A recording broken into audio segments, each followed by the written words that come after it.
నేటి పునీతులు గోర్కుం వేదసాక్షులు.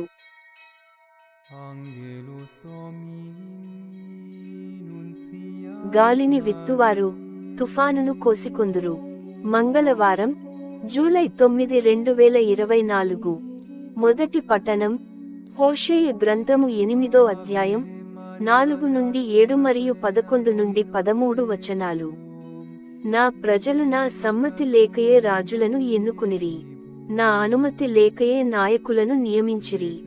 వారు తమ వెండి బంగారములతో ప్రతిమలను చేసుకుని తమ వినాశమును తామే కొని తెచ్చుకునిరి.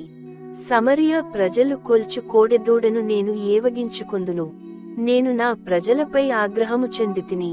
వారు విగ్రహారాధనమును మానుటకు ఇంకను ఎన్నాళ్లు పట్టును? ఇశ్రాయేలు కళాకారుడు చేసిన బొమ్మ దైవము కాజాలదు కదా. సమరియా ప్రజలు కొల్చు కోడెదూడ ముక్క ముక్కలగును.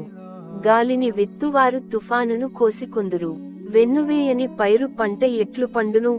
ఒకవేళ పండినను అన్యజాతి వారు దానిని అపహరింతురు.